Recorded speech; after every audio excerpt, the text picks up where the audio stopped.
नमस्कार, मी नम्रता वागळे. हुंडा विरोधी परिषद या विशेष कार्यक्रमात आपल्या सगळ्यांचं स्वागत. आपल्या देशात दर 43व्या मिनिटाला एक महिला केवळ हुंड्यापायी जीव देते. महाराष्ट्रात दर 1.5 दिवसाला एका बाईला आपलं आयुष्य गमवावं लागतंय. या हुंड्यामुळे किती कुटुंब कर्जबाजारी झाली, देशोधडीला लागली, किती मुलींच्या वडिलांना गळफास घ्यावा लागला याची कोणतीही अधिकृत आकडेवारी आपल्याकडे नाहीये. लातूरच्या शीतल वायाळ प्रकरणाने या अनिष्ट प्रथेचं कुरूप स्वरूप आपल्या समोर पुन्हा एकदा उभं राहिलं. आणि या प्रश्नाला वाचा फोडण्यासाठी औरंगाबादनंतर उत्तर महाराष्ट्रातल्या जळगावात एबीपी माझाने हुंडा विरोधी परिषद आयोजित केली. पाहूया हुंड्याला कसं हद्दपार करायचंय.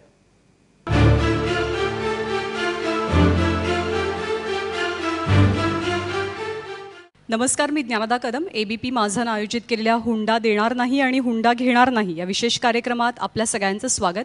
खरं तर लक्ष्मी, सरस्वती, दुर्गा, पार्वती ही सगळी आदिशक्तीची रूप आहेत आणि आदिशक्तीचं हे रूप म्हणजेच आपल्या समाजात असलेल्या स्त्रीचं प्रतीक आपण मानतो. पण या आदिशक्तीची आपण आपल्या घरी अगदी मनोभावे पूजा करतो, पण तेच आपल्या घरातल्या किंवा समाजातल्या स्त्रियांच्या बाबतीत होतं का, हा मोठा प्रश्न आहे. तिच्या अस्तित्वावरती, तिच्या जगण्यावरती कायमच एक भलं मोठं प्रश्नचिन्ह उभं असतं. तिचा हा संघर्ष खरं तर तिच्या जगण्यापासूनच सुरू होतो. मुलगी जन्माला आली तर काय करायचं, जर का मुलगी जन्माला आलीच तर हिला वाढवायचं कसं, तिला शिक्षण किती द्यायचं, मुलाच्या बरोबरीनं तिला मोकळीक द्यायची की नाही, तिचं विचार स्वातंत्र्य कितपत वाढवायचं, या सगळ्याचा एक वेगळा प्रश्न आणि वेगळा संघर्षही आपण पाहतो. यातूनही ती तरली पुढे गेली तर तिचं लग्न झालं तर आणखी एक अग्निपरीक्षा तिच्यासाठी असते. लग्नाच्या आधी हुंड्याची अग्निपरीक्षा, लग्नाच्या नंतर वंशाचा दिवा का मिळत नाहीये किंवा ही का देऊ शकत नाहीये, यासाठी तिचा होणारा छळ आणि हुंडाबळीमुळे गेलेले अनेक उदाहरणं आपण आपल्या समाजात पाहिलेली आहेत आणि बघत आलेलो आहोत. आजचा 4Gचा 5Gचा जमाना आहे, 6Gच्याही चर्चा सुरू झालेल्या आहेत, रोबोचा जमाना आहे, रोबो आपलं किती काम सुसह्य बनवेल याचा जमाना असताना हुंडा या विषयावरती बोलणं हे खरोखरच आपल्या समाजाचं मोठं दुर्दैव म्हणावं लागेल. ज्या खानदेशच्या भूमीला खरं तर बहिणाबाई चौधरींच्या ओव्यांनी शब्दांनी ताकद दिली, घडवलं, त्याच खानदेशमधल्या मुलींचं, बहिणींचं हुंड्यामुळे जगणं अगदी अक्षरशः नकोसं झालंय, जीवन त्यांना नकोसं झालंय. ही दुर्दैवाची वेळ आहे. परंतु या 21व्या शतकात सुद्धा प्रगत महाराष्ट्र ज्याला आपण म्हणतो, त्या प्रगत महाराष्ट्रात सुद्धा हुंडा या अनिष्ट प्रथेवरती चर्चा करण्याची वेळ नेमकी आपल्यावरती का आली आहे आणि का येते ते आपण पहिल्यांदा बघूया. मोहिनी भिसे. मम्मी, मला डॉक्टर व्हायचंय, तर मी म्हणलं आपल्याच्यानं तुला शिकवणं होत नाही, आता तुझं लग्न करायचंय. 12वी होऊन 1 वर्ष घरी राहिली. इथलं तिथलं थळ येईल, पण माझ्यापाशी पैसे नसल्यामुळं माझ्या मुलीचं मी लग्न करू शकले नाही.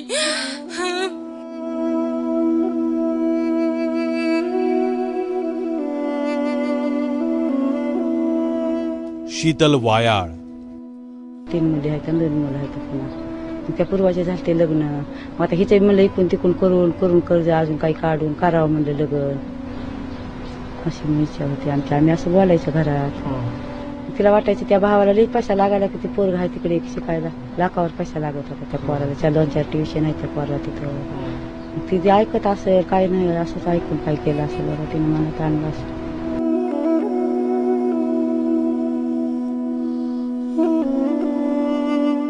आसमा शेख. जो मुलगा आपल्या स्वतःच्या मुलाचा खर्च करू शकत नाही, पहिल्या बाळतपणाचा, आपल्या बायकोचा खर्च करू शकत नाही, त्याच्यासोबत मी माझं पूर्ण आयुष्य कसं काय काढू शकते.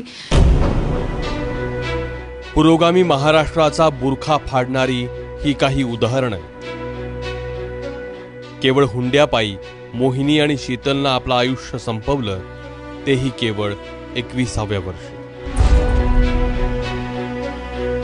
गुन्हा इतकाच की हुंडा देण्याची आई वडिलांची ऐपत नसणं. 2 वर्षांनंतरही मोहिनीच्या आईची गावात पाय ठेवण्याची हिंमतही होत नाही. 2-4 ठिकाणचे पाहुणे आले, 2-4 एकर शेती बघितली आणि मुलगा पाहिला आला. आम्ही लई आनंदित होता. ती म्हणले आम्हाला 1.5 लाख रुपये हुंडा आणि 2 तोळे सोनं द्या. मग ती 2 तोळे सोनं आणि 1.5 लाख रुपये हुंडे घेण्यासाठी हो हो म्हणला. बँकेत गेला, दोघं नवरा बायको इंडिया बँकेत, आणि म्हणलं की आम्हाला या लग्नासाठी कर्ज काढायचंय. 20,000च्या वर आम्हाला 1 रुपया सुद्धा कुणी कर्ज दिलं नाही. आणि आता सध्या आम्ही 12 नंबरला राहतो, त्या गावात राहत नाही, कारण माझ्या मुलीची फार आठवण येते. शाळेकडे गेलं तर ती खेळती का काही की. शीतल हुशार होती, तिला शिकायचं होतं, पण 2 भावांसाठी ती शेतात राबत होती. त्यानंतरही लग्न हुंड्यापायी रखडतय याची टोचणी मनाला लागली आणि तिनं विहिरीच्या खोल पाण्यात आयुष्याचा तळ गाठला. किती दिवसापासून बघायचं चालू? 2 वर्षापासून बघायचं. जुळून येत नव्हतं. जुळून येत नव्हतं. पुन्हा पैशाची अडचणी, पोरग शिकायला आहे सायन्सला. कुठं? दयानंद. 12वीचं वर्ष आहे. हुंड्यामुळे मोडलंय असं कधी झालं का? कारण ती पहिली अडचणी हुंड्याच्याच म्हणायचं पुढे. तुमच्या आमच्या शेजारी घरात कळत न कळत किती शीतल आणि मोहिनी टोकाचा निर्णय घेण्याच्या तयारीत आहेत याची आपल्याला कल्पनाही नसेल. कारण लग्नाचा बाजार रेट कार्ड. रेट कार्ड म्हणजे शिक्षकाचा रेट वेगळा आहे, इंजिनियरचा रेट वेगळा आहे, डॉक्टरचा रेट वेगळा आहे. आणि जर MPSC UPSC मधून जर मुलगा सिलेक्ट झालेला असेल तर त्याचा कोरा चेक आहे, म्हणजे फक्त आकडा टाकायचा आहे. म्हणजे हसण्यासारखी तशी हे नाही आहे, पण दुर्दैवाने म्हणावं लागतं की व्हेरिएशन असेल. मुलगी डॉक्टर असेल तर कदाचित कमी असेल, मुलगी इंजिनियर असेल, मुलगा इंजिनियर असेल तर त्याचा रेट कमी असेल. तसं शिक्षकाच्या बाबतीमध्ये सुद्धा आहे. पण मुलगी कमावती जरी असली तरी देखील हुंडा हा आहे. पण या बुरसटलेल्या मानसिकतेला धक्का देण्याची हिंमत दाखवणारेही चेहरे आहेत आणि त्यातलीच एक आहे आसमा.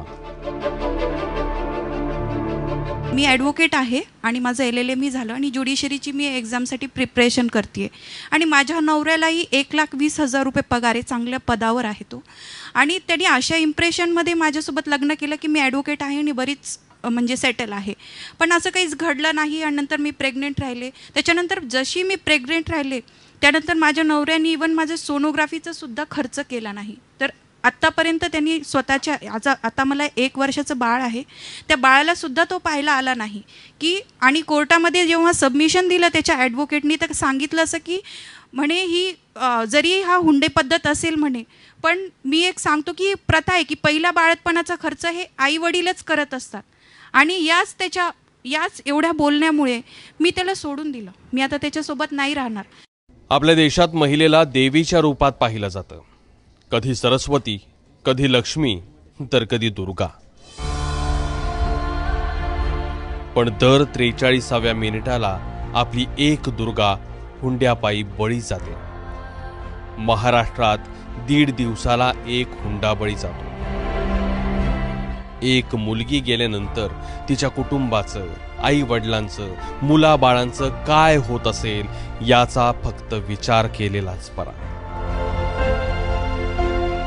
त्यामुळेच बाईचं जगणं हिरवणाऱ्या या हुंड्या विरोधात तुमचा आमचा आवाज बुलंद करण्याचा हा एक प्रयत्न आहे.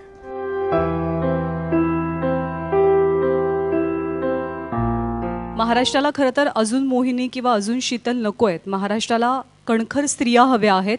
हुंडा देणार नाही आणि हुंडा घेणारही नाही हा संदेश आपल्याला महाराष्ट्रापर्यंत पोहोचवायचा आणि त्याचमुळे आपण आज जळगावात या हुंडा परिषदेचं आयोजन केलं आहे.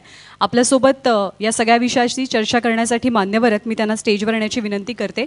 भाजपच्या खासदार रक्षा खडसे, सामाजिक कार्यकर्त्या वृंदा भार्गवे, आदिवासी महिलांसाठी काम करणाऱ्या कार्यकर्त्या प्रतिभा शिंदे, उद्योजिका आणि अनुभूती इंटरनॅशनल स्कूलच्या संचालिका निशा जैन, ज्येष्ठ वकील आणि महिलांसाठी काम करणाऱ्या कायदेतज्ञ अनुराधा वाणी, अभिनेत्री मयुरी वाघ आणि नाट्यकलावंत आणि साहित्यिक शंभू पाटील. मी तुम्हाला सगळ्यांना विनंती करते की आपण कृपया व्यासपीठावर यावं, आपण चर्चा सुरू करूया.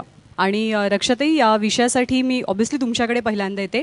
लोकसभेत आपण जाता, आपण राज्याचं प्रतिनिधित्व करता, लोकसभेच्या अध्यक्षा त्याही महिला, लोकसभेत महिलांची संख्या खूप जास्त आहे, समाजात आपण खूप वावरता. काय चित्र हुंड्याचं पाहायला मिळतं? सर्वात आधी मी तुमचं ABP माझंचं खूप खूप अभिनंदन करते की एक चांगला उपक्रम तुम्ही आपल्या महाराष्ट्रासमोर आणि लोकांसमोर घेऊन जात आहे.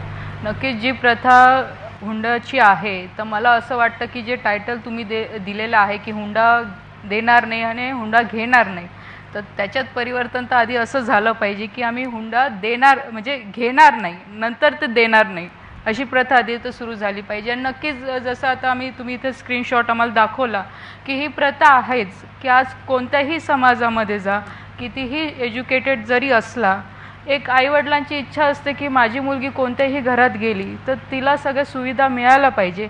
एक आईवडील त्या इंटेन्शननी ते बघत असतात. एक समाजाच्या दृष्टिकोनातनं मला असं वाटतं की हे फरक करणारे कोण आहे? हे आपणच सगळे लोक आहोत. ही प्रथा आणणारे कोण लोक आहोत? आपणच सगळे. म्हणून याची सुरुवात आपण आधी म्हणजे आपल्यापासून सुरुवात झाली पाहिजे की जेव्हा आई वडील मुलींना जेव्हा त्यांच्या घरात जन्म घेतात की प्रत्येकाला आईवडिलांना वाटतं की माझ्या घरात एक मुलगा पाहिजे, एक मुलगी पाहिजे, पण हा डिफरन्स तेव्हाच सुरू होतं त्यांच्या वाढण्यापासूनच की बाबा मुलगी आहे तर मला एक मेंटॅलिटी आपल्या सगळ्या पालकांची ठरलेली असते की बाबा चल माझी मुलगी आहे तर आता ती 18 म्हणजे 20 वर्षाची झाली तर मला तिच्या लग्नाची मग तयारी करावी लागेल, मुलाला अजून 25-30 वर्षापर्यंत मला त्याला शिकू द्यायचं. तर एक तर आधी ही प्रथा म्हणजे हे मेंटॅलिटी आधी बदलली पाहिजे. कारण की जेव्हाही आता वधूवरचे जेव्हा मेळावे होतात तेव्हा आता तुम्ही पण बघितलं असेल, आपले सगळे लोक इथे आमच्या जळगावचे सगळे इथे उपस्थित आहात, ती जी सूची असते आम्ही पण बऱ्याचशा प्रोग्रामला भेटी देतो, त्याच्यामध्ये प्रत्येक मुलीला आपलं मत मांडायचा अधिकार आहे की ती त्याच्यात लिहिते की मला वर कसा पाहिजे, तो काय शिकलेला पाहिजे, त्याची फॅमिली कशी पाहिजे किंवा तो कुठे सेटल पाहिजे, तसं मुलाकडनंही लिहिलं जातं. पण ह्या फक्त गोष्टी ज्या होतात त्या दाखवायसाठी होतात, पण याच्या पलीकडे जेव्हा प्रॅक्टिकली लग्न होतं तेव्हा बऱ्याचशा गोष्टी त्या लोकांना दाखवल्या जात नाही. पण ह्या हुंड्याच्या प्रथा आहे, फक्त त्याला शब्द वेगळे वेगळे दिले जातात. कारण की आपण आज एक बाजू बघतोय की मुलांकडनं घेतलं जातं, पण बऱ्याच गोष्टी आम्ही अशाही बघितलेल्या आहे की मुलींचाही हट्ट असतो की मला एक फ्लॅट तुमच्याकडनं दिला गेला पाहिजे, मला एक गाडी माझ्यासाठी पाहिजे. कारण की सगळे मुलं एज्युकेटेड असतात हे बरोबर आहे, पण सगळेच मुलांची फॅमिली एवढी सेटल असते असं नाही आहे. ते पण आई वडील खूप मेहनतीने त्या मुलांना शिकवतात, पण जी मुलगी शिकून त्या घरात जाते तिचे पण डिमांड्स खूप असतात. म्हणून पहिल्यांदा जे म्हणालात ना की मानसिकता, हा तर मी तेच म्हणते की मुलीची पण ती मानसिकता पाहिजे की ज्या परिस्थितीमध्ये मला माझा नवरा ठेवेल किंवा त्याच्याकडे जे काय असेल मी त्याच्यामध्ये सॅटिस्फॅक्शन राहील, आम्ही दोघं जे कमवू त्याच्यानंतर आम्ही आमचा संसार आम्हाला जसा पाहिजे आम्ही तसं सेटल करू. मुलींच्या डिमांड कमी होणं हा सुद्धा तितकाच महत्त्वाचा मुद्दा आहे. अनुराधा मॅडम, मला तुम्हाला विचारायचं, तुम्ही खूप केसेस लढलेला आहात, अनेक केसेस आलेल्या असतील, काय नेमक्या समस्या असतात, कुठल्या कुठल्या केसेस आलेल्या आहेत, किती त्रास होतो, किती छळ होतो मुलींचा? डेली मी महिन्यातून कमीत कमी 15 केसेस हे 306 चालवते आत्महत्या. त्याचे मुख्य कारण जर प्रत्येक चार्जशीट बघितली आता तर PSI मॅडम समोर बसलेले आहेत, मॅक्झिमम तयारी त्यांच्याच हातून असते. प्रत्येकात ठरलेला स्टिरियोटाईप कंप्लेंट असते की मला सासरी त्रास आहे, हुंड्याची मागणी आहे, लग्नाआधी 2 महिने चांगले वागवलं, त्याच्यानंतर त्रास द्यायला सुरुवात केली, इतकी या गोष्टींसाठी डिमांड होती. त्याच्यानंतर चरित्रावर शक हा एक पर्टिक्युलर प्रत्येक याच्यात आहेच लिहिलेलं त्याच्यात वाक्य. अशा ठरलेल्या याच्यात केसेस असतात. मिनिमम 15 मी सेशन केस महिन्यातून चालवते आहे 306च्या. तर प्रमाण बघा तुम्ही की किती असेल आत्महत्येचा. तर आता याच्यातले 2 मुद्दे असे की त्या केसेस खोटे असतात का, मग जर स्टिरियोटाईप कंप्लेंट आहे तर नाही, तसं नाही आहे. झालेला त्रास हा कॉमन असतो कारण की डिमांडही कॉमन आहे, समाजाची मानसिकता जी आहे ती सुद्धा कॉमन आहे. एखादी मुलगी सासरी गेली तर तिला अगदी 2-3 महिने अगदी त्या सगळं नव्याचे 9 दिवस म्हणून ती चांगली वागते. त्याच्यानंतर मग तिच्यात एक बॅगेवून दिसतं, हिला स्वयंपाकच येत नाही, हिला हे किरकोळ गोष्टी असतात. त्याचे मागे जो कारण असतो तो फक्त आणि फक्त आर्थिक असतो. काहीतरी आयतं आपल्याला मारून मिळतं आहे का. तर याच्यासाठी मला एकच म्हणावंसं इथे वाटतं की आपण प्रत्येक गोष्टी श्री दुर्गा आहे, श्री भैरवी आहे, काली आहे, सगळं आहे. परंतु आता मी 2 चित्र अगदी विपर्यासाने बघते आहे की मेलेली व्यक्ती ही स्त्री आहे, फिर्याद देणारी तिची आई ती सुद्धा स्त्री आहे, आणि मागे बसलेले आरोपीमध्ये नणद आणि सासूसुद्धा स्त्री आहे. याला तुम्ही काय म्हणणार? मग तेव्हा ती दुर्गा नसते का? जेव्हा ती आरोपी म्हणून बसली तेव्हा ती काली नसते का? मग मी जेव्हा आई म्हणून वावरते तेव्हा माझी भूमिका वेगळी असते, मी सासू म्हणून वावरते तेव्हा माझी भूमिका वेगळी असते, मी नणद म्हणून माझी भूमिका वेगळी आणि बहीण म्हणून माझी भूमिका वेगळी. माझ्या भूमिकेशी जेव्हा मी प्रामाणिक राहील, एकरूप राहील आणि प्रत्येक नात्याला फक्त आणि फक्त स्त्री म्हणून मी वागेल, तेव्हा हा स्त्री किंवा ही जी भ्रूणहत्या म्हणा किंवा हुंडा म्हणा किंवा कुठल्याही प्रकारच्या स्त्रीबद्दल झालेले अन्याय म्हणा हे ऑटोमॅटिक संपतील असं मला वाटतं. निशा मॅडम, तुम्हाला खरं तर विचारायचं आहे की आपण बघतो की शिक्षणानं समाज सुधारतो, पण हुंड्याच्या बाबतीत बरोबर अपोजिट चित्र, विरुद्ध चित्र पाहायला मिळतं की मुलगा जितका शिकला सवरलेला, म्हणजे औरंगाबादमध्ये तर ही गोष्ट खूप प्रकर्षानं जाणवली की मुलगा जर का डॉक्टर असेल तर त्याला डॉक्टरचा दवाखाना बांधून द्या, हॉस्पिटल बांधून द्या किंवा त्याच्या MDचा खर्च करा. म्हणजे शिक्षणानं हा प्रश्न सुटत नाही का हुंड्याचा? म्हणजे हा अगदीच विरोधाभास आहे इथे की जितकं जास्त शिक्षण तितकं जास्त हुंडा, म्हणजे तो जास्त मागतोय, जेणेकरून उलट शिक्षणाने त्याची मॅच्युरिटी वाढायला पाहिजे. पण चित्र एकदम उलटं आहे. याचं कारण असं आहे की आपली शैक्षणिक पद्धतीमध्ये कुठेतरी कमतरता आहे. जे आपण शिक्षण देतो आहे, शिक्षण कमतरता म्हणण्यापेक्षा घरात जे आईवडिलांकडून त्याला संस्कार मिळाला पाहिजे, आईवडील संस्कार देण्यामध्ये कमी पडत आहेत. आणि त्यामुळे आता तर अशी वेळ येते आहे की IIM सारख्या इन्स्टिट्यूट संस्कार सारखे विषय आता चालवायला घेत आहेत, कारण आपण कमी पडतोय आपल्या मुलांना संस्कार देण्यासाठी. प्रतिभा मॅडम, मला तुम्हाला विचारायचं आहे की मगाशी असा विषय निघाला की आपली मुलगी सुरक्षित राहावी म्हणून गोष्टी दिल्या जातात, पण मुलगी सुरक्षित राहते का खरोखर? मुलगी सुरक्षित नाही म्हणूनच आज आपण जिथे बसलो आहे त्या जळगाव जिल्ह्यामध्ये सगळ्यात कमी संख्या मुलींची असणाऱ्या जिल्ह्यामध्ये दुसऱ्या नंबरला जळगाव जिल्हा आहे. आम्ही गमतीने तर पुरोगामी चळवळीमध्ये जेव्हा आलो तेव्हा आम्ही नेहमी असं म्हणायचो की या देशामध्ये ती मेथी म्हणजे भाज्यांची नावंसुद्धा ज्या सुकणाऱ्या आहेत त्या बाईच्या नावाने असतात आणि तो बटाटा जो महिनाभर टिकतो तो पुरुषाच्या नावाने असते. ती चप्पल असते आणि तो बूट असतो, म्हणजे ती झोपडी असते आणि तो महाल असतो. म्हणजे इतकी विषमता या देशामध्ये आहे की बाईला सगळ्याच पद्धतीनं दुय्यम स्थान द्यायचं. आणि म्हणून तिने हुंडा जरी आणला आणि ती घेऊन जरी आली तरी तिला तिथे समानता नाही आहे. आणि यांची भूक तर कधीच कमी झालेली नसते, कारण शेवटी त्यांना सतत असं वाटत असतं की ही आपल्यासाठी कॅश बँक आहे. आवाज उठवण्याची गरज आहे. इतर पाहुण्यांकडेही मला यायचं आहे, पण इथे समाजातल्या विविध स्तरातले लोक आलेले आहेत की ज्यांना हुंड्याविषयीचे काही बरे वाईट अनुभव आहेत. आपण त्यांचे अनुभव जाणून घेऊयात. मिलिंद ताई, तुमचं नाव काय, तुमचा काय अनुभव आहे? माझे नाव गंगाबाई ओंकार वाघ, मी सोयगाव येथे राहते आणि माझी मुलगी इथं दिली जळगावला. तिला घराबाहेर काढून दिलं व हाणमार केली. तिला सांगतात की 2 लाख रुपये आण, तरी आम्ही तुम्हाला वागवू नाही तर तुला जाळून आणि आशीत टाकून मारून टाकू अशी मला धमकी देतात. सांगता की आम्ही पोलीस व फौजदार यांना काहीच मानत नाही, आम्ही पेट्याच्या पेट्या पैसे भरून त्यांचे तोंड दाबून देऊ आणि तुमच्या मुलीला राखेल आणि आशीत टाकून मारून टाकू अशी मला धमकी दिली. कधी पहिल्यांदा ही हुंड्याची मागणी झाली? म्हणजे लग्नाच्या आधी झाली का लग्नाच्या नंतर झाली? आणि आता सध्या तुमची मुलगी सासरी नांदते का नाही नांदत? माझी मुलगी सासरी आता 1 वर्ष लग्नाला झालं आणि 6 महिन्यामध्ये त्यांनी इकडं माझ्याकडे आणून दिली. आणि माझी मुलगी फोन करते तरी फोन उचलत नाही. ती स्वतः मुलगी आहे आपल्यासोबत. तुला काही सांगायचं आहे ताई? काय तुला त्रास दिला गेला होता? तो रात्रीचे रेतीचे ठेकेदार होता ना, रात्री याचा दारू पिऊन मला मारायचा आणि म्हणायचं तुझ्या आईकडनं पैसे घेऊन ये. आणि माझी जेठाणी पण होती ना, ती त्याला भडकावून द्यायची, घरात काही कामं येत नाही वॉईला असं तसं. आणि तिच्या सांगण्याहून तुम्हाला रोज मारायचा.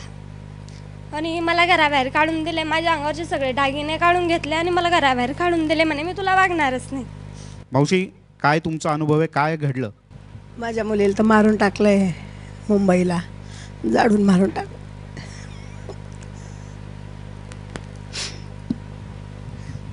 सांगता येणार नाही.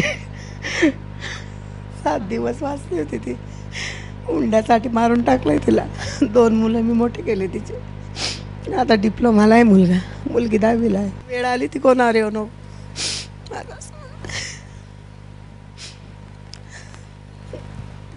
प्रेत आणलं होतं मी मुंबईने, एकटीने प्रेत आणलं होतं. पैसे बी नाही होते माझ्याकडे, अंगठी मोडली होती तिथं. परिस्थिती आमची नाजूक होती, गरिबाची आहे, काळी आहे. असे करायचे, पैसे मागायचे. खूप वाईट दिवस. त्यांनी आधीपासून हुंड्याची मागणी केली होती का नंतर मागणी केली? काय काय मागितलं होतं त्यांनी हुंड्यात? आम्ही खूप दिलं लग्नात, सगळा संसार देता आमच्यात, सोनं पैसे, लग्न करून दिलं, साखरपुडा करून दिला.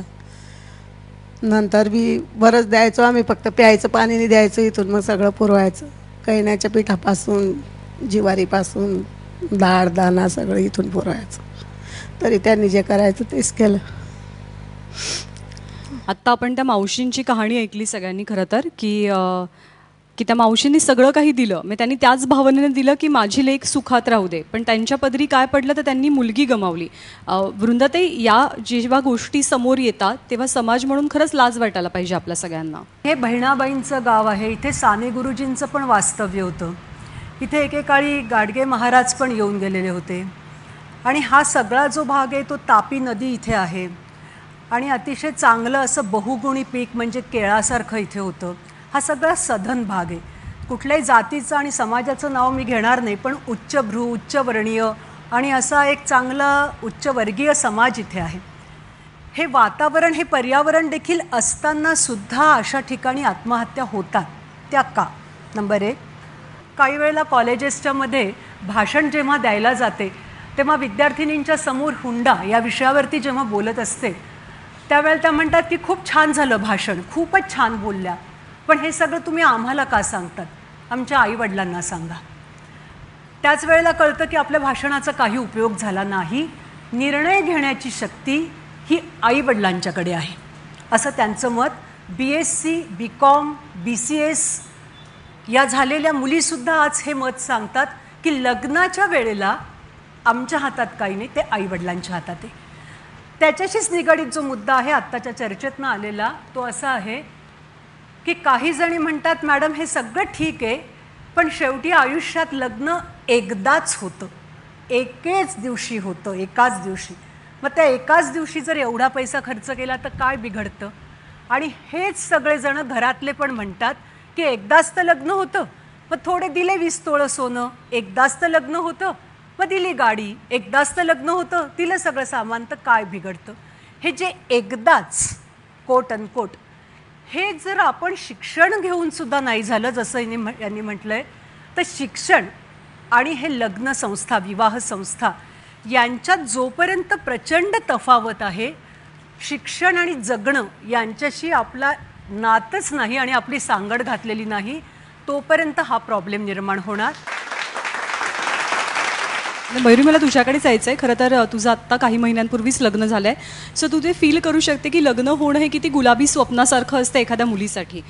या मावशींची मुलगी किंवा मोहिनी असो, इतर अनेक मुली असो, त्यांनी कदाचित ती स्वप्न रंगवलेली होती, पण हुंड्यापायी ती स्वप्न तुटली त्यांची, की त्यांना जीव द्यावा लागला. सामाजिक प्रश्नांना हात घालणाऱ्या सिरियलमध्ये तू काम केलेलं आहेस प्रमुख भूमिकेमध्ये. तू या प्रश्नाकडे कसं पाहतेस? आपण मुलींवर जनरली संस्कार, म्हणजे माझ्या आईनेही मला सांगितलं की मोठ्यांना उलट उत्तरं देऊ नये, सासू सासरे जे सांगतील ते मान खाली घालून ऐकायचं, पण जर कुठेतरी ते चुकीचं घडत असेल तर त्याच्या विरुद्ध आवाज उठवता आला पाहिजे आणि त्यासाठी पेरेंट्सने सपोर्ट करायला पाहिजे. बऱ्याचदा असं होतं मुलींचं की म्हणजे मी आत्ता त्रास सहन करून घेते, मे बी मी माहेरी गेले तर कदाचित माझे पेरेंट्स मला सपोर्ट नाही करणार. त्यांचं असं होतं की आता तुझं लग्न झालं आहे, तू त्या घरात आहेस, सो तर ती तुझी जबाबदारी आहे, तू सॉर्ट आउट कर, आम्ही आमच्या इथे परत नाही यायचं. मे बी समाजाचं प्रेशर असेल, वॉट एव्हर. सो मुलींना सक्षम करणं म्हणजे मावशीने सांगितलं की तिला घरात जाळलं, सो त्या क्षणी मे बी ती सेल्फ डिफेन्स ती शिकली असती तर ती त्या 3 जणांना तिथे आडवं पाडून रूमच्या बाहेर जाऊ शकली असती.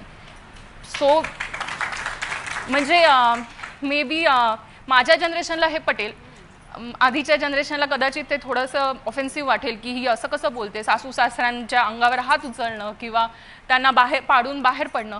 पण आत्ता जर समाजाची विचारसरणी बदलत नाही आहे तर मुलींनी सक्षम व्हायला पाहिजे आणि मुलींनी ॲटलिस्ट बेसिक सेल्फ डिफेन्स शिकून की आपलं जर आपण एखाद्या मवाल्याकडनं आपलं सेल्फ डिफेन्स करायला शिकू शकतो, तर जिथे घरातलीच लोक आपल्यावर अत्याचार करतात तर तिथे तर पहिले तुम्हाला बाहेर पडायला पाहिजे. आणि मला एकच सांगायचं, जसं ताईंनी सांगितलं की तिने स्वतः डिफेन्स करायला शिकायला पाहिजे. नक्की ती करेलही, तिच्यात तितकी हिंमतही असते, पण तेव्हा जेव्हा ती करायला जाते तेव्हा समाज तिच्या पाठीमागे किती उभा राहतो हाही महत्त्वाचा प्रश्न आहे. कारण की बऱ्याच वेळा असंही होतं की जेव्हा ती बोलायला जाते तर तेव्हाच घरातले लोक तिच्यावर काही ना काही वेगळे आरोप लावले जातात आणि समाज परत त्याच घरच्या लोकांच्या बाजूने बोलतो, नाही ही हिचं कॅरेक्टरच असं असेल. कारण की एखाद्या महिलेला जर तिचं खरोखर खच्चीकरण करायचं असेल तर ते शेवटी कॅरेक्टरवरच येऊन थांबतं. तर मला ह्या कार्यक्रमाच्या माध्यमातून फक्त एवढंच सांगायचं की जेव्हा एखादी महिला असेल, मुलगी असेल, जेव्हा ती असं प्रयत्न करते, डेअरिंग करायचा प्रयत्न करते, तर समाजाच्या लोकांनी तिच्या पाठीशी राहणं फार महत्त्वाचं आहे. नक्कीच समाज म्हणून मागे उभं राहणं आणि ती ताकद देणं खूप महत्त्वाचं आहे. शंभू पाटीलजी, पण समाज मागे का उभं राहत नाही, का दिसत नाही आपल्याला समाजात हे चित्र?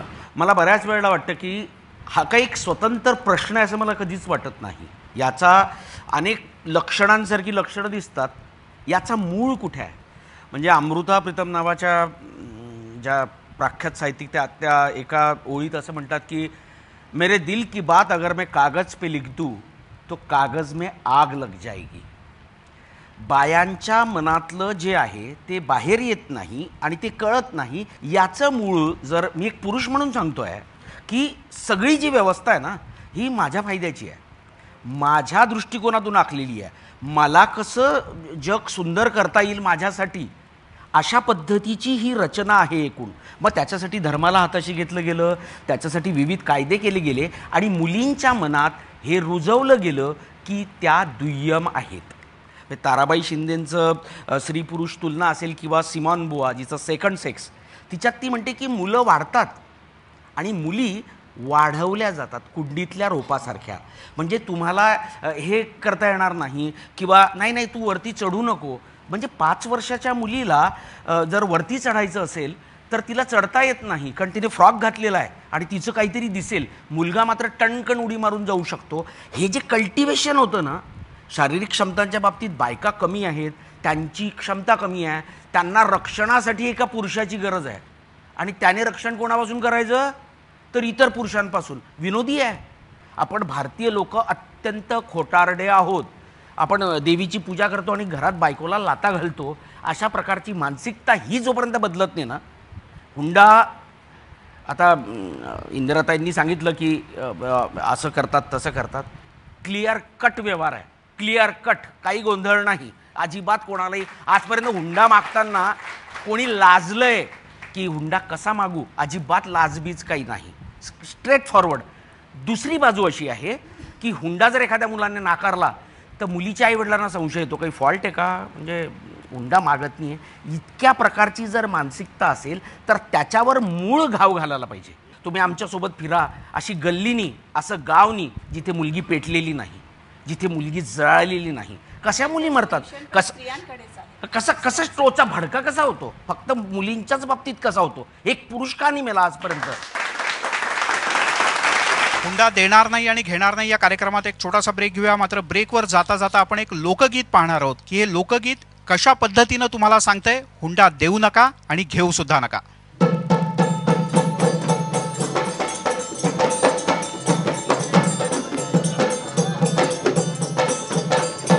हुंडा घेणार नाही, हुंडा देणार नाही, ही काळाची गरज आहे.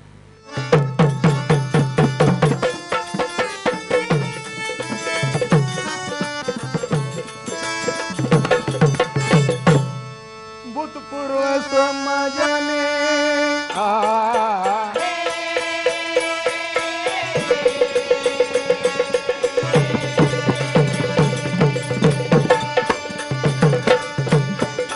भूतपूर्व समाजाने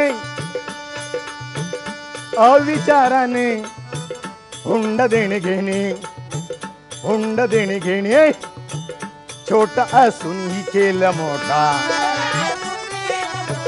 छोटा असूनही केला मोठा, वर्म विधिवत नसत खोटा, हुंड्याचा लाजला उगाच नोराची.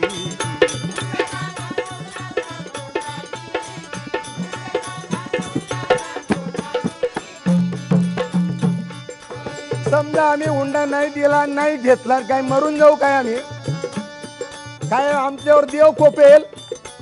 पण आमचा मतलबीपणा हा पुढे येतोय आणि या मतलबीपणाची जाणीव असून सुद्धा आज वर्तमानाची स्थिती, उद्या भविष्यात या देशाला काय नडणार.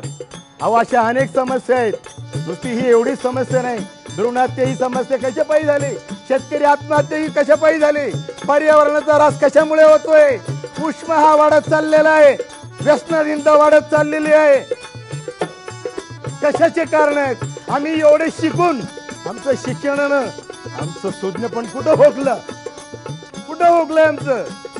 महाराष्ट्र मराठी मुलखात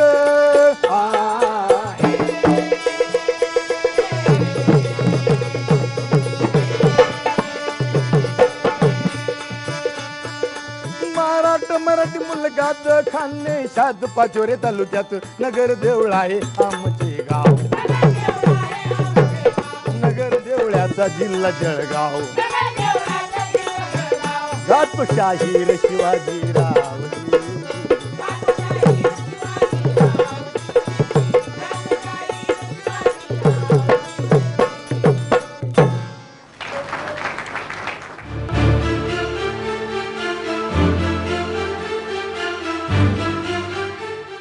एकदा माझे सहकारी मिलिंद आहेत त्यांच्याकडे जाऊयात. काही अशा अजून केस स्टडीज आहेत, काही असे अजून अनुभव आहेत लोकांचे विदारक, ते जाणून घेऊया. नक्कीच आपण 2-3 प्रकारचे अनुभव जाणून घेण्याचा प्रयत्न करूया. याही जिल्ह्यामध्ये आदिवासी समाजात एक खूप वेगळ्या प्रकारची प्रथा आणि परंपरा आहे आणि ती सुद्धा वर्षोनवर्ष चालत आलेली आहे.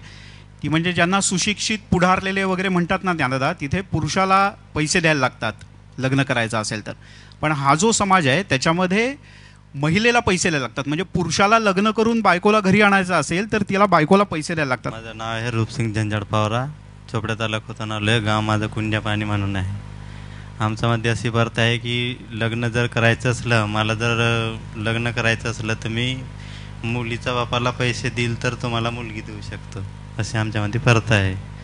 पण ते पण आता जास्तच वाढत चाललेली आहे आमच्यामध्ये. पण मुलीला जास्ती पैसे द्यावे लागते, त्याच्यामुळे मग मुलाच्या वडिलांना शेत गहाण ठेवावं लागतं, नाही तर मग बैलजोडी विकावी लागते, नाही तर मग सालदार राहावं लागतं, तेव्हा तो लग्न करू शकतो. आता आमच्यामध्ये पण ते कमी झालं पाहिजे, मुलीला देश देणं पण कमी झालं पाहिजे. किती पैसे मागतात किंवा किती जमीन गहाण ठेवून किती पैसे द्यायला लागतात? आमच्यामध्ये आधी तर 13,682 होते, आता वाढत वाढत 40,682 असं देश द्यावं लागतंय. हा 682 आकडा काही त्याचं आहे म्हणजे तुमच्याकडे संस्कृतीत किंवा पद्धतीत तुमच्या असं काही आहे? हा 682 जो असतो ते गावाचे पुढारी असतात, जे आमचे मुखिया असतात, आमचे देव असतात, त्यांच्यासाठीचे हे जे 682 आहे त्याच्यासाठी वापरले जातात. आणि 40,000 हे घरे ठेवले जातात. माझं लग्न पोलीस प्रोटेक्शनमध्ये झालं. त्यानंतर का पोलीस प्रोटेक्शन आणायला लागलं? आयत्या वेळेला 4 तोळे सोनं आणि 2 लाख रुपये वाढवून मागितले होते. त्यानंतर त्यांनी हुंड्यासाठी मला नेलंच नाही, फक्त लग्न लागलं. वडिलांना अटॅक आला म्हणून लग्न लागलं फक्त. त्यानंतर मी 14 वर्षांपासून माहेरीच आहे. त्यानंतर मी महिला अत्याचारमार्फत गेली, फक्त 15 दिवस ठेवलं. त्याच्यानंतर मग काहीच विषय नाही. आणि मी कोर्ट मॅटर वगैरे केलं. कोर्टामध्ये मला न्यायव्यवस्थेकडून बरेचसे माझ्यावरती हे झालं. मला दरमाखावटी मंजूर झाली 700 रुपये. एक पोलीस कॉन्स्टेबलने त्यावरती अपील, माझ्या मिस्टरांनी अपील केलं, त्यावरती डमी सिग्नेचर करून रिपोर्ट कोर्टात सबमिट केला. त्यामुळे माझी 3 वर्ष खावटी बंद झाली. त्यानंतर ॲडव्होकेट जनरल मुंबईचे रवींद्र मानसिंग कदम त्यांनी माझ्यावरती वॅक्सेसेस लिटिगेशनची केस केली. ती मी जिंकली औरंगाबाद हायकोर्टातनं. आजही 14 वर्षानंतरही माझा लढा चालू आहे आणि मी लढत राहील जोपर्यंत मला न्याय मिळत नाही तोपर्यंत. या ताईंच्या करता खरं तर तुम्ही टाळ्या अशा करता वाजवल्या पाहिजेत की त्या लढतायत, त्या हरलेल्या नाहीयेत.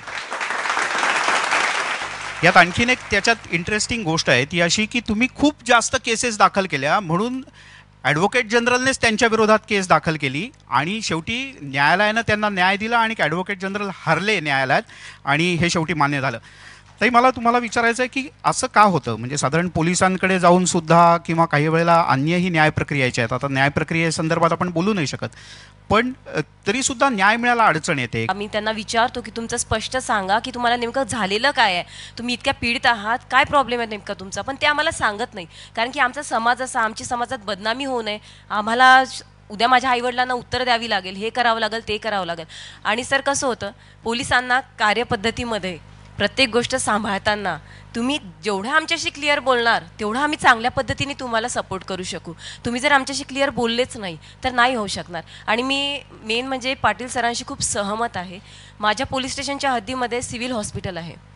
मला जेव्हाही माझी डे ऑफिसर ड्युटी असते त्याच्यामध्ये मला 2 ते 3 बर्निंगच्या केसेस येतात आणि जळणारी ही महिलाच असते. मला भरपूर वेळा प्रश्न पडतो की एक जेंट्स का कधी जळून घेत नाही, की नाही बाबा मला माझी बायको काहीतरी घेऊन मागते, मला पैसे मागते, मला हे करते ते करते, तो का नाही जळून घेत कधी. नेहमी स्त्रीनेच का म्हणून जळून घ्यावं, कारण की ही स्त्रीची मानसिकता आहे की ती स्वतःचं खच्चीकरण ना स्वतः करते. सुप्रियाताई, मला याला जोडून तुम्हाला विचारायचं आहे की म्हणजे स्त्रीला समजून घेण्यात कमी पडते, पोलीस प्रशासन म्हणून स्त्रीला समजून घ्यायला कमी पडतं, काय होतं नेमकं? नाही, पोलीस प्रशासन स्त्रीला समजून घ्यायला कमी पडत नाही सर, कारण की पहिले तर मी सांगू शकत नाही, पण जेव्हापासून मी खात्यामध्ये कार्यरत आहे तेव्हापासून स्त्रीबद्दल बघण्याची जी भूमिका आहे किंवा जी मानसिकता आहे ती पोलीस खात्याची बदललेली आहे. आता पहिलेसारखी मानसिकता राहिलेली नाही आहे. आम्ही सुद्धा एक महिला पोलीस अधिकारी म्हणून काम करीत असताना पोलीस खात्यामध्ये एक खूप चांगला दृष्टिकोन आहे आमच्याविषयी बघण्याचा. माझी फक्त ज्यांना बोलायचं माझी विनंती आहे की तुम्ही ना थोडक्यात मुद्दे मांडा, त्याच्यामुळे असलेल्या वेळात आपल्याला जास्तीत जास्त जणांच्या प्रतिक्रिया घेता येतील. बोला, काय थोडक्यात अनुभव? माझं नाव मयुरी चौधरी. आणि जसं आता एवढ्या चर्चा झाल्या इथं की ताईंनाही सांगितलं पोलीस वगैरे जे येते, माझ्या लग्नाला 8 वर्ष झाले. आम्ही 2 बहिणी एका घरात देराण्या जेठ्या म्हणून. मी 4 वर्षापासून आईवडिलांकडे, आणि आता काही महिन्यापूर्वी माझी बहीण तिच्या मुलाला घ्यायला गेली होती, तर पोलीस स्टेशनला एक लेडीज जेव्हा तिथं मॅडम बोलल्यात की पोलीस एक भावना समजू शकतात. जेव्हा माझी बहीण मुलाला घ्यायला गेली, अगोदर घरी गेली, मुलगा ट्युशनला होता, मुलाने सांगितलं ठीक आहे मम्मी ट्युशन झाल्यावर मी येतो. त्याच्या बापाने सांगितलं पोलिस घेऊन ये, मग मी तुला मुलगा देतो. ती इंदिरानगर पोलीस स्टेशनला गेल्यानंतर तिथं त्याला बोलवण्यात आलं आणि मुलाला एवढं त्यांनी टॉर्चर केलेलं होतं. एक लेडीज तर समजू शकते ना भावना मुलाच्या. तो मुलगा तेव्हा बोला की नाही मम्मी मला नाही यायचं तुझ्याशी. तेव्हा माझी बहीण तिथं बोलली की मॅडम मी अगोदर घरीच गेली होती. तो हो म्हटला म्हणूनच मी त्याला गेलेली. तिथं त्या मॅडम बोलतात माझ्याजवळ शानपणा नको करू जास्तीचा त्याच्या बापासमोर. आणि माझ्या नवऱ्याने 31 डिसेंबरला मला कोयता मारून घाव केलेलं 40,000साठी. 4 वर्षापासून इथं होते आणि काही कारणास्तव मी बोलली होती मला तिथं जायचं नाही.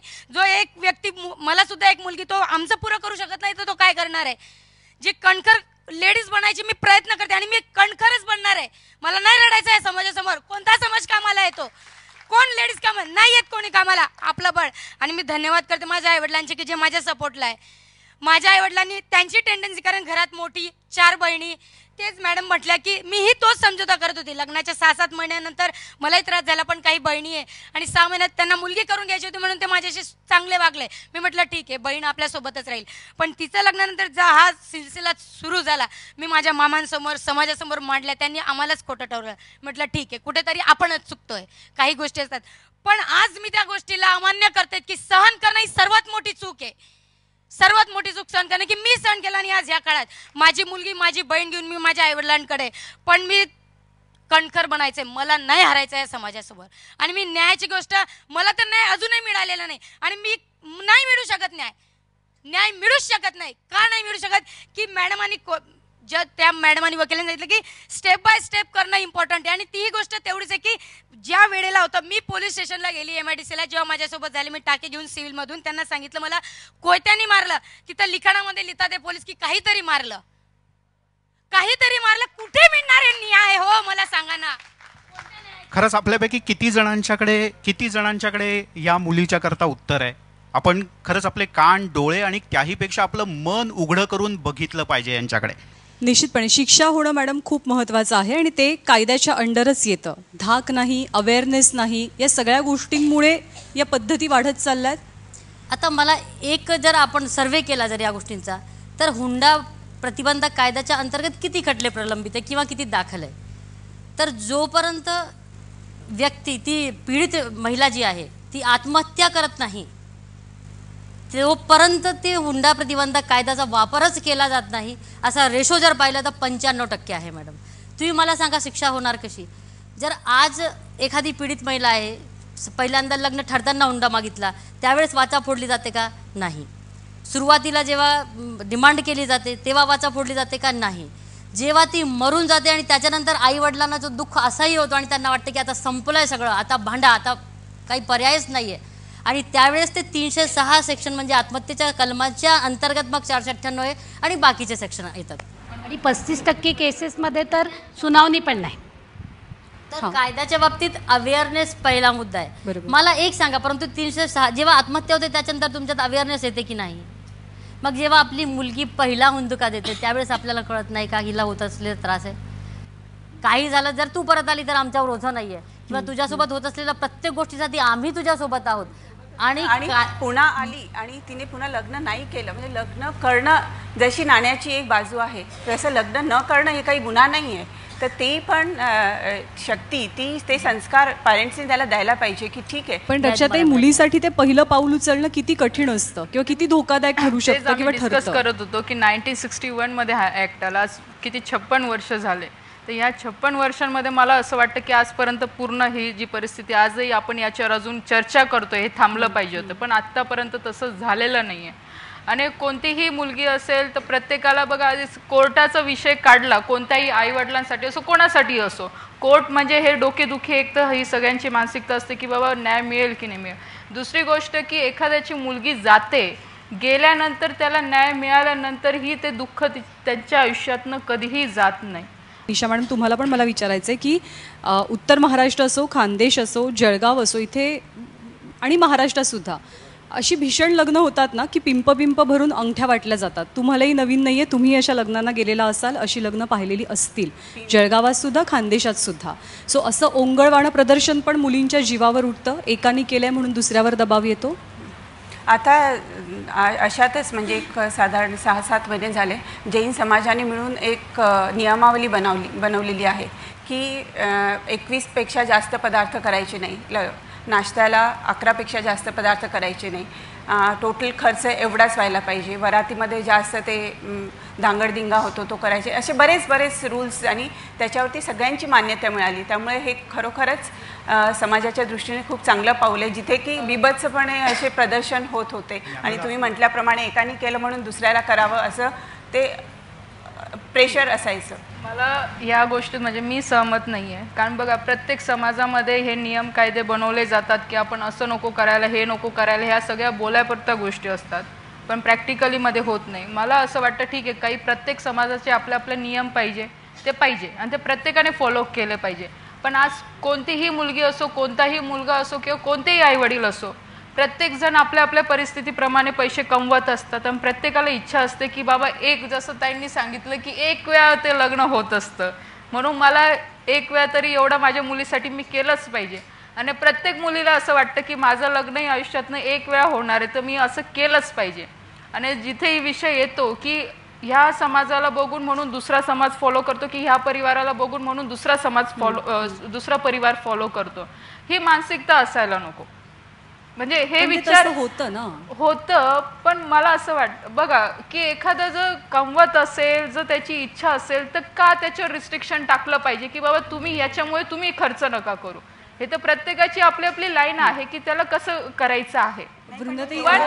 आदर्श काय सांगणार, आदर्श आपल्याकडे काय समाजकार्य करू शकता ना. नाही, आपल्याकडे काय होतं की किती राजकीय नेत्यांच्या मुलांची किंवा मुलींची लग्न झाली तर किती वरती आकाशामध्ये जाम झालं आणि किती लोकांची विमानं परत गेली याच्यावरती त्याचं स्टेटस मोजलं जातं. मग ते नागपूरमधलं लग्न असू दे की जालन्यामधलं लग्न असू दे, ते जेव्हा होतं ते बंद नाही झालं तर गरीबाला, ते आपल्याकडे म्हणतात ना की कोणी सरी घातली तर जोरी घेऊन फाशी घेऊ नये, पण घेतली जाते कारण ते आदर्श म्हटले जातात समाजामध्ये. म्हणून यांची नैतिक जबाबदारी या सगळ्या प्रकारामध्ये स्वतःला हे करणे. ज्यांनी आदर्श ठेवायचा त्यांनीच अशी बडी बडी लग्न केली, म्हणजे त्याच्यामध्ये फक्त राजकारणी नाही आहेत तर समाजातल्या अनेक व्यक्ती सुद्धा येतात. नाही, राजकीय मी तेच सांगते की प्रत्येकाची आपली लाईन ठरलेली. मी हे मान्य करते की ठीक आहे तुम्ही खूप खर्च करा, हे नाही आहे, पण जर एखाद्याची इच्छा जर असेल की बाबा मी तेच सांगते ना की प्रत्येकाची इच्छा असते. बघा, आपण कितीही म्हटलो तरी ह्या गोष्टी थांबणार आहे का? नाही थांबणार आहे. पण एक आहे की त्या लग्नाच्या माध्यमातून जर तुम्ही त्या म्हणजे काहीतरी समाजासाठी नक्की त्याच्यातनं काहीतरी करा, हे तुम्ही करू शकतात. पण हे रिस्ट्रिक्शन नको की बाबा तुम्ही काही करायलाच नको, एकदम साधेपणाने करा, हे रिस्ट्रिक्शन असायला नको असं माझं मत पडतं. हे त्या हिडीस प्रदर्शन आणि प्रत्येक समाजाचे नियम हेच मला विनोदी वाटतं. समाजाचे नियम हाच फॉल्ट आहे. जात नावाची गोष्ट हुंडाबळीच्या मुळाशी आहे. अर्थात त्याचंही आता काय व्हायचं ते नवीन पिढी करणारच आहे. त्या मुलीचं आवडलं मला, ती म्हणजे तीच मला वाटतं प्रतिनिधित्व करते आहे आणि हे उधळून लावतील. दुसरीकडे अत्यंत वाईट गोष्ट, जसं एकीकडे हे प्रचंड लग्न आहेत ना, तुम्ही आता अशा भागात आहात आणि की आमचा कृषी व्यवस्था इथली आजही मजबूत आहे. काय अवस्था आहे पण शेती करणाऱ्या पोरांची? मुली नाहीत. 35-40 वर्ष झाले मुलं बसलेले आहेत. मुलांना मुली मिळत नाही. ग्रामीण भागात शेतकऱ्यासमोर लग्न. काय रेशो आहे म्हणजे? काय रेशो म्हणजे मुलांची लग्नच नाहीत, त्या मुलांना मुलीच मिळत नाहीत. आता अनेक समाजातले लोक आदिवासी भागातनं मुली विकत आणतात. 5 लाख रुपये देऊ म्हणजे देतात त्या मुलींना पैसे, आदिवासी भागातनं मुली आणतात आणि लग्न करतात. आता शेतकऱ्याला पोरगी द्यायला कोणीही तयार नाही. जो मुद्दा रक्षाताईंनी सांगितला की आम्हाला ज्याची पात्रता असेल त्याने दाखवावं कुवत, तर एकच जागा आहे का कुवत दाखवायला? 1000 जागा आहेत ना, दाखवा ना.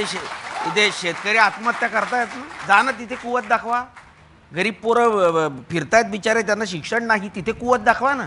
आपण याच्यावरती ना उपायांच्या बाजूनी जर पहिल्यांदा गेलो तर जिथे जिथे कुठे प्री वेड शूटिंग असतं, नंतर तुमचं इन्व्हिटेशन कार्ड जे असतं ते व्हॉट्सअपवरती पाठवलं जातं, त्याचं ऑडिओ व्हिडिओ शूटिंग होतं आणि त्याच्यानंतर ड्रोननी शूट केलं जातं. त्याच्यानंतर जगातली 7 आश्चर्य एखाद्या लॉनवरती दाखवली जातात आणि मग तुम्ही तिथे लग्नाला या.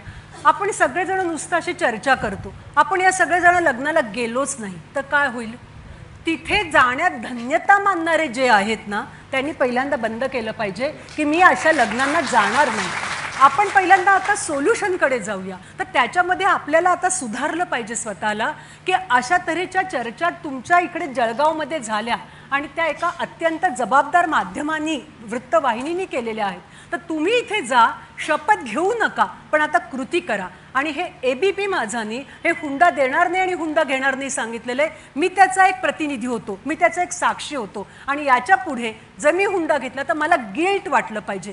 अशा तऱ्हेचं आपल्याकडे का नाही होऊ शकत? हे फक्त वाहिन्या गावोगावी जातात आणि शहरोशहरी जातात आणि उदास रडक्या अशा कहाण्या दाखवतात. हा भाग नाही आहे याच्यातला.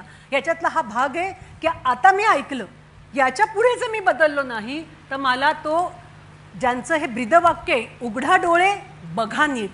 मी ना तर डोळे उघडलेले, ना तर मी नीट बघितलेलं आहे, ना तर माझ्याकडे नजर नाही आहे, माझ्याकडे दृष्टी नाही आहे. हे सगळं यांना आपल्याला समजायला पाहिजे. आणि रक्षाताई, तुमच्याकडनं आमच्या सगळ्यांच्या अपेक्षा आहेत या की तुम्ही खासदार आहात आणि तुम्ही संसदेमध्ये आता काहीतरी हे केलं पाहिजे. यांनी सांगितलेलं एवढी आकडेवारी आहे, जळगावची आकडेवारी हे सांगतात.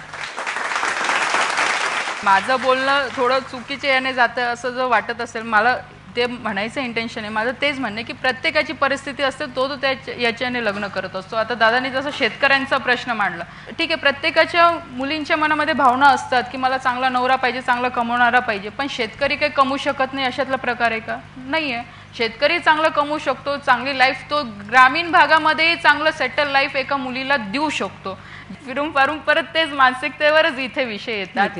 आणि म्हणजे थोडा माझा बोलण्याचा ट्रॅक तो वेगळा तुम्ही घेऊ नका. माझं फक्त एवढं म्हणणं आहे की प्रत्येकाचे आई वडिलांचे स्वप्न असतात, मुलींचेही स्वप्न असतात, ते कुठेतरी झाले पाहिजे. अमेरी, तुझ्याकडे पण यायचंय, पण अजून 1-2 जणांच्या कहाण्या आहेत छोट्याशा, त्या आपण जाणून घेऊया. मिलिंद, माझी फक्त ज्यांना बोलायचं माझी विनंती आहे की तुम्ही ना थोडक्यात मुद्दे मांडा, त्याच्यामुळे असलेल्या वेळात आपल्याला जास्तीत जास्त जणांच्या प्रतिक्रिया घेता येतील. 89 साली माझं मॅरेज झालं.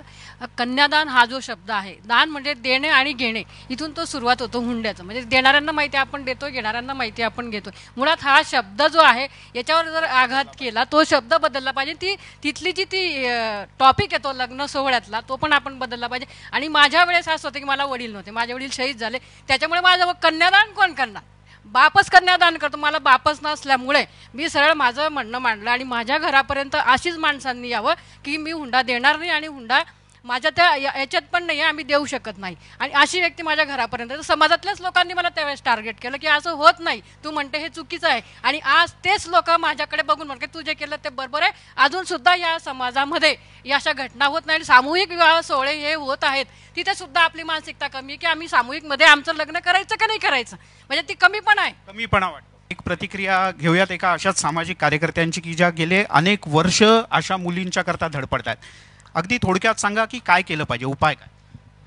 हे पहा, कायद्याची कठोर अंमलबजावणी हा उपाय आहे. मगाशी रक्षाताई म्हटलं की काहींना हौस असते की माझ्या मुलीचं लग्न इतक्या थाटात करून देईल. 1961चा जो हुंडा प्रतिबंधक कायदा आहे तो सांगतो की 11पेक्षा जास्त तुमच्याकडे बँडवाले नकोत, इतके जेवणावळ झाली पाहिजे, त्याच्यापेक्षा गाव जेवण घालायची परवानगी नाही आहे. अनेक गोष्टी त्याच्यामध्ये प्रतिबंधक कायद्यामध्ये इन्क्लूड आहेत. तो पोलीस कधीही वापरत नाहीत. काही पोलिसांचं प्रशिक्षण त्या बाबतीमध्ये होत नाही. फक्त 498 कसा पातळ करायचा आणि कसं आधी काउन्सिलिंगला पाठवायचं आणि केस होऊ द्यायच्या नाही याच्यासाठी पोलिसांचं प्रशिक्षण झालेलं आहे. आम्ही एवढे वर्ष काम करतो. मी सांगते की जिथे तुम्ही वरदक्षिणेला धर्माने मान्यता असेल आणि तुमचा लग्न लावणारा भटजी तर म्हणणार असेल की आता वरदक्षिणा द्या, जरी तुमची ठरली नसेल तरी टोकन म्हणून द्या, तो आपला रिवाज आहे, आपली प्रथा आहे. आणि तुम्ही ह्याला बंदी घालणार नसाल आणि धर्माचा आणि भावनेचा प्रश्न करून बसणार असाल तर ते कधीही होणार नाही. काय करता येईल मयुरी? मला कोणाला दोष नाही द्यायचा आहे. जसं त्या म्हणाल्या की पोलीस फक्त लिहून घेतात आणि काही करत नाही. मे बी त्यांच्यावर काही पॉलिटिकल प्रेशर्स असतील, काही नियम बसत नसतील, काही लॉज असतील, जसं मी आता त्यांशी डिस्कस करत होते. सो मला असं वाटतं लॉमध्ये आपल्याकडे काहीतरी बदल घडायला पाहिजे. जे जे जे खूप नॉमिनल, खूप सरळ साध्या गोष्टीत काहीच घडत नाही. म्हणजे तारीख पे तारीख जसं आपण फिल्ममध्ये बघतो तसं घडतंय. तसं माझ्या एका जवळच्या व्यक्तीबरोबर जे सध्या चाललंय तिथं मी खूप जवळून बघते ते जे घडतंय. सो लॉजमध्ये काहीतरी बदल व्हायला पाहिजे. आणि दुसरी गोष्ट म्हणजे एकच मुद्दा मला मांडायचा आहे की समाज बदलेल, मानसिकता बदलेल, लॉज कधी बदलतील आय डोंट नो. पण जर आपण एखाद्या स्त्रीला दुर्गा म्हणतो तर दुर्गा माता विनाशासाठी हातात त्रिशूळ घेते. तर आता ही वेळ आली आहे की मुलींनी आता स्वतः उभं राहायला पाहिजे स्वतःसाठी. बाकी गोष्टी बदलतील तेव्हा बदलतील. वृंदाताई, मालिकांच्या मधला जो तद्दन खोटेपणा आहे तो त्या ज्या कोणी करत असतील अभिनेत्री त्यांनी त्याला नकार द्यायला पाहिजे. आणि दुसरं म्हणजे अशा तऱ्हेचं की हुंडा देऊन जाळलेली वगैरे ती आणि तिला त्रास दिलेला आणि त्याच्यामुळे TRP वाढतोय अशा मालिका त्यांनी सुरू केल्या तरी आपण बघणं बंद केलं पाहिजे. माध्यमातली संवेदनशीलता. अनुराधाताई, जर स्त्रीने इकडून आईने पाठवलं तिथे सासूने जर तिचा स्वीकार मुलगी म्हणून केला, कुठे आला छळवाद, कुठे आला हुंडाबळी, कशासाठी मरावं लागणार आहे मला? मी एकच म्हणेल की इतना भी दर्द ना दो ये जान कहाँ रहेगी, इतना भी दर्द ना दो ये जान कहाँ रहेगी, नारी नहीं रही तो दुनिया कहाँ रहेगी, दौलत के लिए घर की लक्ष्मी को यूं ना मारो वरना तुम्हारी खुद की हस्ती कहाँ रहेगी, वरना तुम्हारी खुद की हस्ती कहाँ रहेगी. रक्षाताई, महिलांनी एकत्र आलं पाहिजे. दुसरा विषय की आता जसं इथे ज्या कंप्लेंट सांगत होत्या आम्ही कंप्लेंट केल्या पण त्या घेतल्या गेल्या नाही किंवा पॉलिटिकली प्रेशर असतो हे मी मान्य करते. माझ्यासोबत 1-2 वेळा असं झालेलं आहे की काही लोक माझ्याकडे आले की ते मुलीकडचे त्रास देता. सेम केस होती. पण मी तेव्हा एक खासदार म्हणून किंवा एक लोकप्रतिनिधी म्हणूनही जे कोणी इथे लोकल लोकप्रतिनिधी असतील तर त्यांनी तेवढं सक्षमपणे उत्तर त्यांना दिलं पाहिजे की जरी तू आमचा कार्यकर्ता असला की जरी तू आम्हाला वोटिंग करत असला पण जर ते चुकीचं असेल तर तिथेच ते थांबवलं पाहिजे. तर तेही आमचीच तेवढी रिस्पॉन्सिबिलिटी आहे. जर असं कुठे घडत असेल तर ते थांबवलं गेलं पाहिजे. आता वृंदाताईंनी खूप चांगला मुद्दा मांडला. काय रुजवता तुम्ही? कुठलं सौंदर्यशास्त्र टीव्ही सिनेमा नाटक याच्यातनं रुजवलं जातं ते जे सौंदर्यशास्त्र आहे ना आणि त्याच्या अवतीभोवती आपल्या सगळ्या बायका फिरत असतात. त्या साड्या आणि ते काय काय लावलंय तोंडाला. आज मागे तर ते काय टाचेला लावायचं पण काही मुलं आलं होतं. फाटलेली टाच, लाज वाटते फाटलेल्या टाचेची. ती बाई म्हणते अरे अरे अरे हे खूप वाईट आहे, मला याची लाज वाटते. अरे फाटलेल्या टाचेची लाज वाटत असेल तर मग शेतीवाडीत आमच्या साईटवरती काम करणाऱ्या महिलांच्या फाटलेल्या टाचा म्हणजे त्या बाईंच्या मनात काय बसेल, आपण मुळातच नालायक आहोत.